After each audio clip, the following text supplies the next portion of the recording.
Hello, everyone. Welcome back to my channel, Queen Bee SP. Thank you for tuning in for another chapter of my book, Scientology Abuse at the Top, with my added commentary. And I have a lot of commentary. um, the last chapter we finished was chapter 4, Going Over the Rainbow. And some of the things that we covered on that was the fact that my husband, David Paul at the time, got sent to Mexico to run that continent. So no seeing my husband for quite some time. And I was sent to the RPF, directly to the RPF. And from there, we went to the international base to renovate L. Ron Hubbard's house and production facilities because it needed to be done now. And so I was one of the people selected to go. And I arrived, it was probably December of 1983 when I got up there. So then for the next 2 years, I worked around the clock, getting no sleep, doing completely ridiculous things, and as covered in that chapter, and my RPF assignment was canceled as an injustice. And so I got my back pay, which is amazing. Wasn't like it. I don't know why I was so excited about that, because it wasn't anything. It was hardly anything. I was getting $7 a week and I should have been getting 17 or something stupid. So that was Going Over the Rainbow, chapter 4. So now we're going to get into chapter 5. And this is going to be Introduction to Int Management. Yeah, I didn't think I was going to stay on this base, but then apparently they had other plans. So here we go. All right. Chapter 5, Introduction to Int Management. I had become used to having every aspect of my life restricted. All letters opened and read.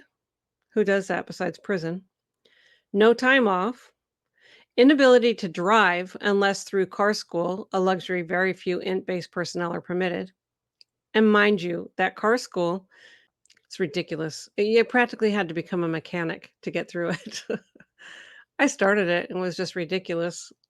You know, it was a gigantic course and it was hard to do. And it was never something that was on your training lineup of what you were supposed to do, because you were supposed to do things for your production, not personal items like car school. No family visitation allowed.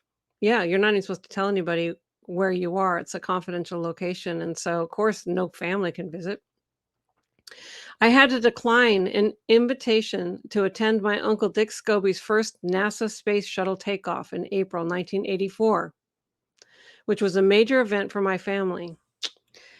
Yes, my uncle, Dick Scobee, was an astronaut. We were very proud of him. At first, he was in the Air Force. Both my dad and my uncle Dick were in the Air Force. I was born Edwards Air Force Base. My dad was in the Air Force for 4 years, and Uncle Dick was a test pilot, and he also was a pilot in Vietnam. And when he came back and became a test pilot, he then applied for astronaut training, and it was approved. And he became an astronaut and did all that training, and he went up in April of 1984 in the Challenger. And he was a pilot and the photographer on that flight. I hadn't seen my husband in 2.5 years. I also found out my mom left the Sea Org by someone returning one of my letters to her saying, only sorry blown. A blow in Scientology terms is a sudden and unauthorized departure. Someone who leaves the Sea Org without authorization is considered blown. If a staff member does not return within a specified period of time, they are declared a suppressive person, and everyone in the Scientology community, including their immediate family, are forced to disconnect from them or face the same penalty should they refuse and remain connected. Okay, let's go back to this sentence. Look what I look at all the things I put in one paragraph. In one paragraph, I said, I had become used to having every aspect of my life restricted. All letters opened and read, no time off, inability to drive unless through car school, no family visitation allowed. I had to decline an invitation to attend my Uncle Dick Scobee's first NASA space shuttle takeoff in April '84, which was a major event for my family. I hadn't seen my husband in 2.5 years. I also found out my mom left the Sea Org by somebody returning my letters saying, sorry, blown. That's how I found out. And they just gave it to me like that. This morning I was thinking about Debbie Cook's testimony and the fact that there are people who have left Scientology that have not spoken out. And I was just kind of mulling this over in my mind because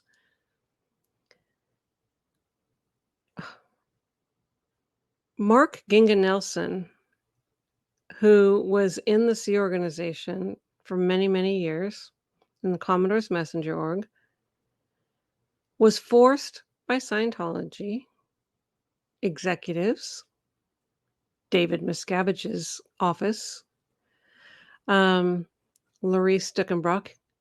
It was a direct order from the chairman of the board that Mark Ingan Nelson, who was only protesting the way the international management executives were being treated, they were being beat and confined, and he said he didn't agree with that.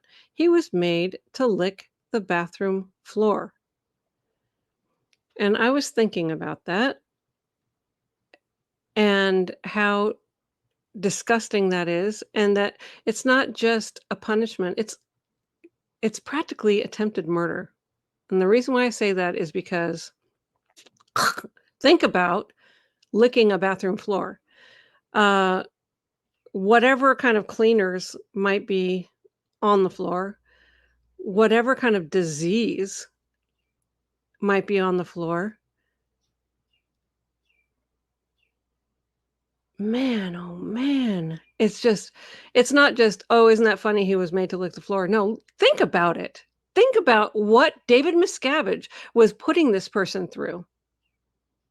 And it wasn't just like, get down there and lick it, okay, and then stand up. No, for half an hour, he was made to continue. And then he was also beat for like a couple of hours by 3 people.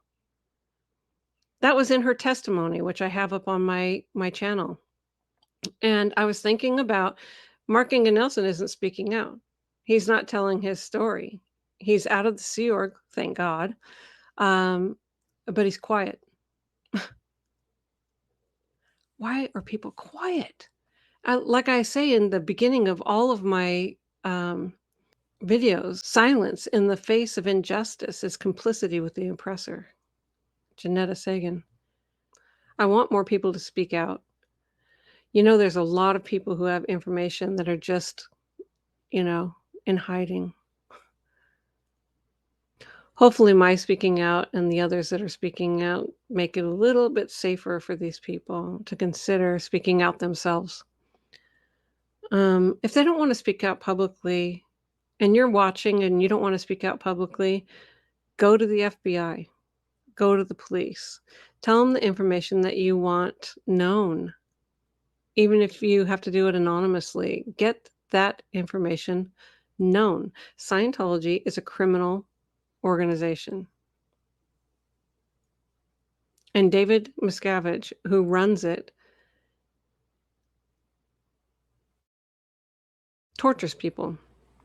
I also thought about Kurt Wieland, who was a friend of mine, and to hear the report about how he was tortured with cold water being poured over him and in this freezing cold room, and he had like hypothermia from it. And then he does an affidavit. Nothing like that ever happened, even though it was witnessed. Anyway, authorities need to shut down Scientology. Okay. So here we go. I'm going to start my reading at the top again because there was so much to take in just that one paragraph.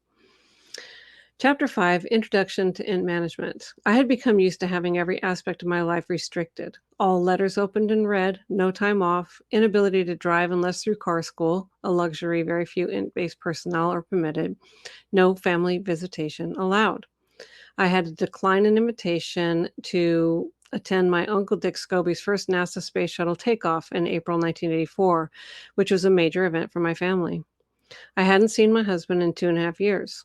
I also found out my mom left the Sea Org by someone returning one of my letters to her saying, only, sorry, blown. Per the policies of the church, people who blow could become labeled a suppressive person. This could mean that no Scientologist, including myself, would be allowed to speak to her again. At this point, I felt so stressed out and detached from everything in my life, aside from the urgent mission at hand. I was really looking forward to a big change and return to any semblance of normality sense of normality with my integration to staff life outside of the RPF. There was a lot of confusion about what I'd be doing. No one was quite sure where I should be routed. My husband was posted in Los Angeles, about a 2-hour drive away from Hemet. I was told that David wasn't qualified to be posted at the INT base, so I thought for sure I'd be transferred to Los Angeles to be in the same location. One would think. First, I needed some clothes other than the paint-covered hand-me-downs I'd been wearing for the last 2 years, and a place to stay until my future appointment was determined. I was told that no berthing spaces were available. For the first few days, I continued sleeping with the RPF. Then I was moved to a utility closet that didn't even have a mattress, just a chair. Over the next week, I switched from place to place at least 4 times. My neck became locked out of place, and I walked around with my head tilted to one side as I couldn't move it without severe pain. Finally, I was assigned my own bed in regular crew berthing. Yeah, this place that I stayed, it was like out it wasn't even, like, close to anything. It was a shed, an electrical shed, like, way out of the way. There was no bathroom anywhere near. It was terrible. Anyway, one of my first assignments was a project in the galley at the Int base. Oh god. A lot of people from the base will remember this. They had just been evicted out of their galley in MCI for flunking health codes. And MCI is the name of the galley and dining hall facility at the Int base. It's called MCI, which is an acronym for Massacre Canyon Inn before Scientology bought the property. So yeah, it was called Massacre Canyon Inn. And so we just called it MCI. And that's where our dining was and the galley. They had just been evicted out of their galley in MCI for flunking health codes. Now they were operating out of a small trailer hooked to temporary water and a generator for electricity on the side of the building. There were about 400 crew at the time, all being fed 3 meals a day out of that small trailer. The lines for food went out of the dining room and across the entire parking lot. The galley crew just weren't keeping up. My mission was to get the crew being fed decent meals on time using existing resources while handling the health code violations and regaining the permit of occupancy for the crew galley. Okay.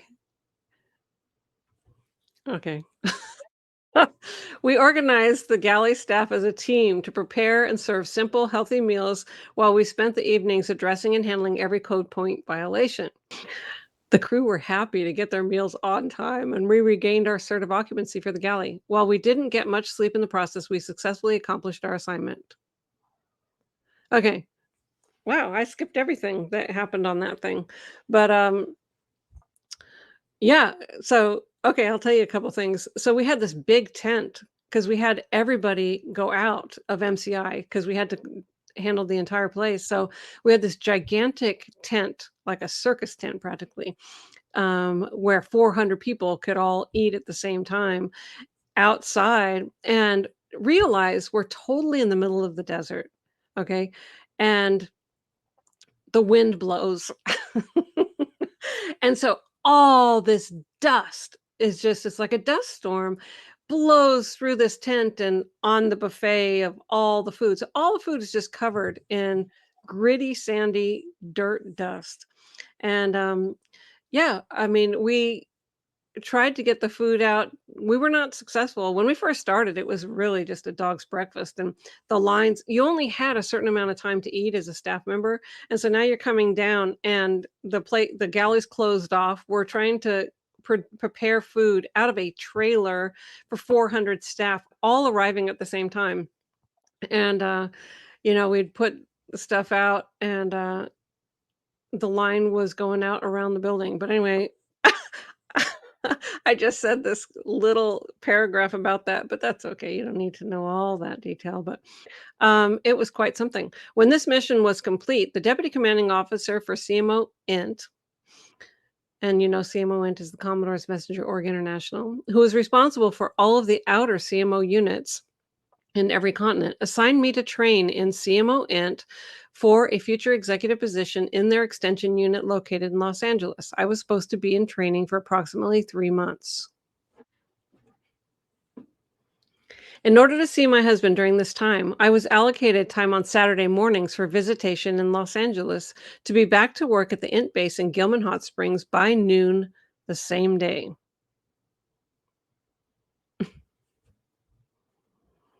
This arrangement got old very fast, especially after my training program was put on hold while I was temporarily assigned to another staff member's post in CMO Int. The post I held was the Chief Officer's Organizing Officer. The Chief Officer of CMO Int was over all of the production divisions of the organization, plus the Watchdog Committee. It doesn't look like I explained the Watchdog Committee, but it is in the glossary, which I'll read here. It says the Watchdog Committee, WDC, is the highest ecclesiastical body in the Church of Scientology, responsible for the various organizations that manage the numerous sectors of Scientology. They are meant to put management there and see that they standardly manage and they utilize the CMO to get their orders complied to. Yeah, and there's a lot of different sectors of Scientology, like the Celebrity Center sector, missions sector, WISE, which is the World Institute of Scientology Enterprises. It's the business consultation sector. The ABLE sector, which is the Association for Better Living and Education sector. GOLD sector, which is over Golden Era Productions. The FSO sector, which is over the Flag Service Organization. Well, it's called the FLB, so Flag Land Base, which is over everything in Clearwater, that whole thing. The ship sector, which was over the Free Winds. What other sectors were there? SMI, WISE, ABLE. The Scientology sector over all Scientology organizations. The Sea Org sector over all Sea Org organizations. My job at one point was WDC, Scientology, Sea Org, Celebrity Center.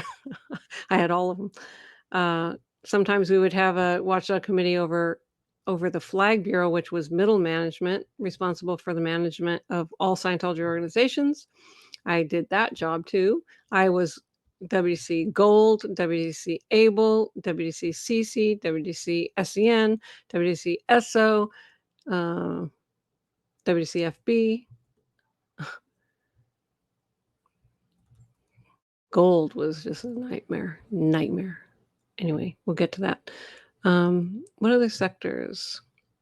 Sometimes there would be a WC Programs, which was responsible for all the CMO program execution around the world. Sometimes there was a WDC Networks, which was responsible for all the networks, which is a whole explanation in itself, which I won't try to do here. Those are the ones I can think of right now. Yeah. Oh, WDC OSA, Office of Special Affairs. That was Mike Rinder for many years. As the Chief Officer's Organizing Officer, I became very busy helping to run the production divisions that supervised Scientology expansion around the world. Shortly thereafter, the Chief Officer told the Personnel Department that I had become instrumental to increase production and I was to remain on that post permanently. There went any idea of relocating to Los Angeles. Mhm.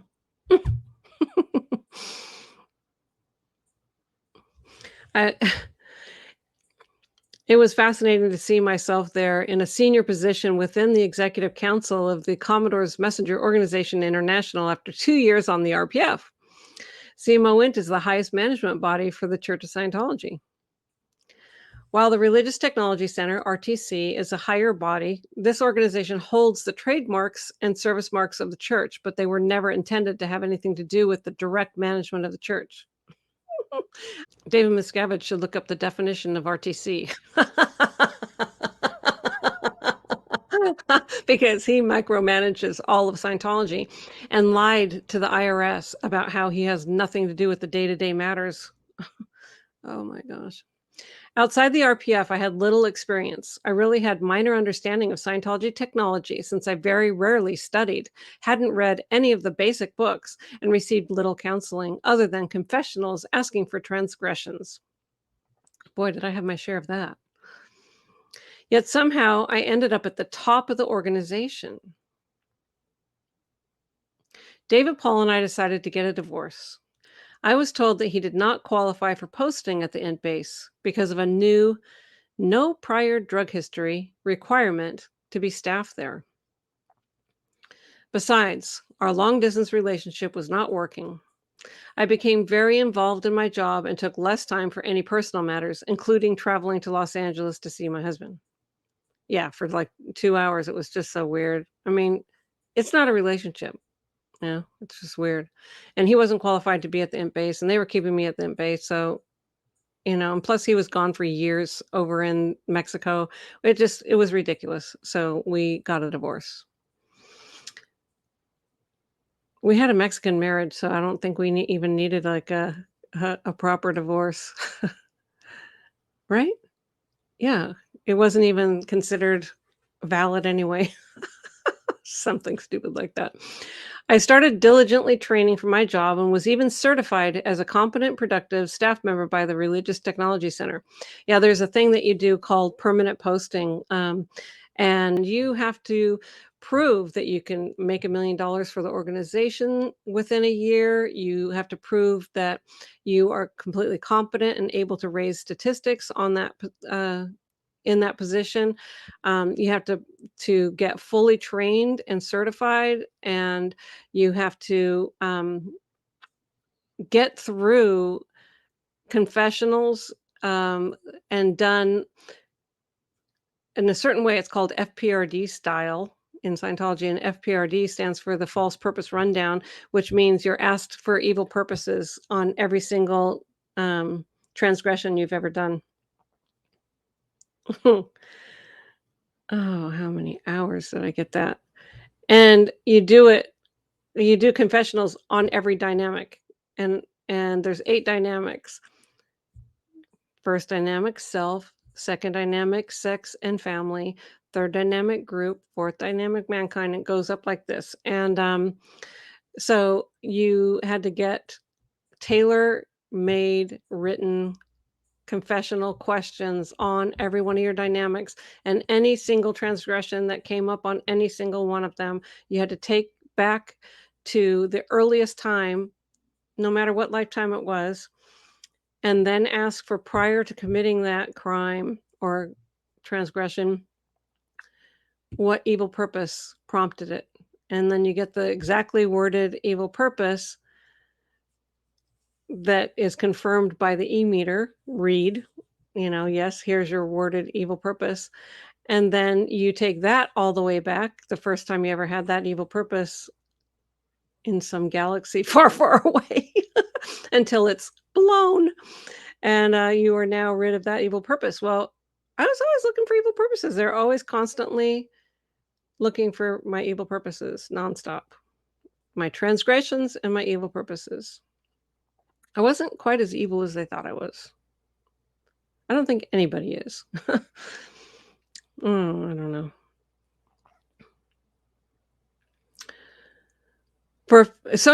So I was awarded permanent posting status by the Religious Technology Center, and so that was a major accomplishment. and I did that on 2 positions. I'll talk about that later.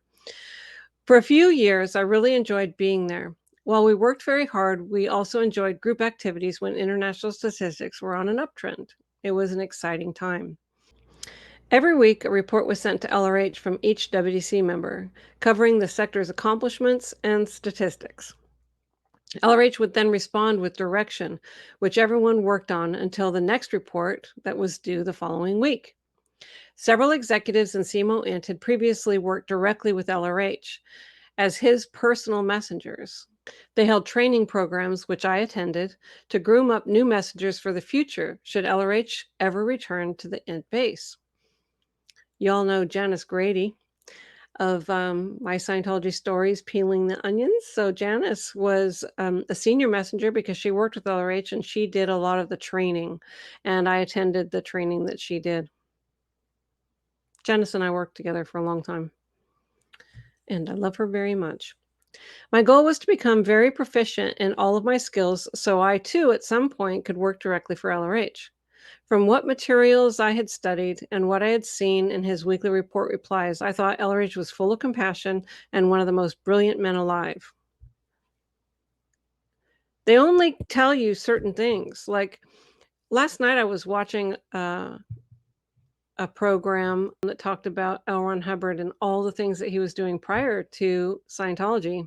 And my conclusion from that was that L. Ron Hubbard was stark staring mad. He was completely into the occult, and that Scientology is a result of his crazy mind.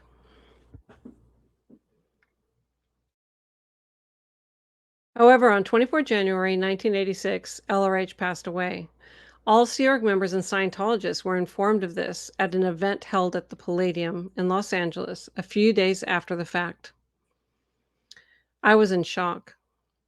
I wondered if the Commodore's messenger organization would be disbanded since the Commodore was now gone. My goal to become a personal messenger for LRH was shattered. I knew this was going to be a major turning point for the church. Within 48 hours of this briefing, one of my coworkers informed me that there was nothing in the media about LRH's passing. He said the only thing being covered was the Challenger disaster. 7 astronauts, including a school teacher, had just died in the space shuttle explosion shortly after takeoff. I asked if one of those astronauts happened to be my uncle, Dick Scobee, a NASA astronaut. The dreaded answer was confirmed. Yes, he was the commander of that flight.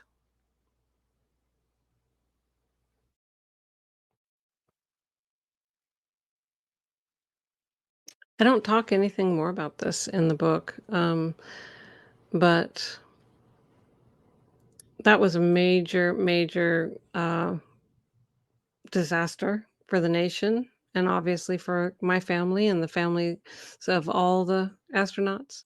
So I ran down to the garage, which is the only place that you can make a call off the property, um, to call my dad, and I couldn't get through, and I couldn't get through, and, finally, he picked up the phone, and he said media had been calling him all morning, and that it was Uncle Dick.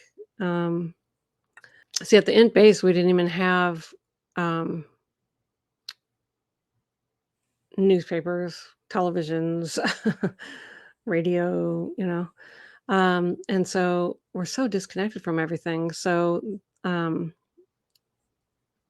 that's why I had to run down and call my dad to find out what was going on, and, I remember when I was running down to the garage, the person, responsible for the qualifications division was running after me with my folder, my it's called a PC folder for pre-clear, it's my case folder, and I saw her running toward me with my case folder, and I thought, "Uh-oh."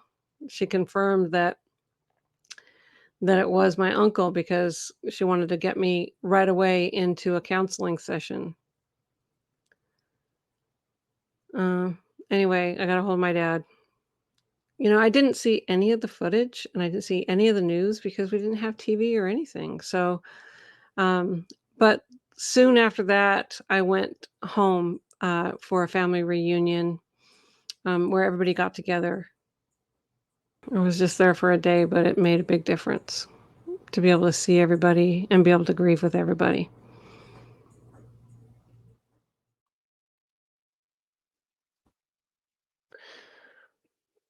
Anyway, that time was not good for the family,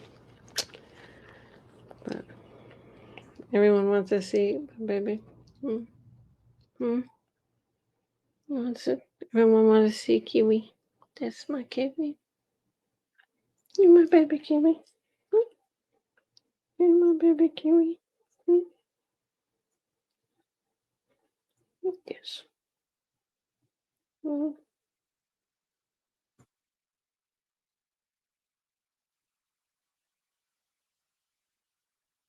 you're a good boy, huh? Good boy. Well, to take it on to a little bit of a lighter note from the disaster of the Challenger is my Aunt June, which was Uncle Dick's wife, she wrote a book called Silver Linings. She found the silver lining in all of that. And Aunt June, along with other family members of the Challenger disaster, founded Challenger learning centers around the nation, and I've also been privileged to be able to install audiovisual equipment in some of those centers, and, it just keeps the goal alive of reaching for the stars, and so that is a little silver lining, that my aunt worked on to take a disaster and turn it for good. Um, and I'm really proud of my Uncle Dick. I'm really proud of my Aunt June and my whole family. And my brother works at NASA as a senior computer scientist and has for a long time. And you know, they all got the smarts, and I got the cults. Oh my goodness. Well, anyway, right now, more later. Thank you for listening, and we'll talk to you soon. Bye.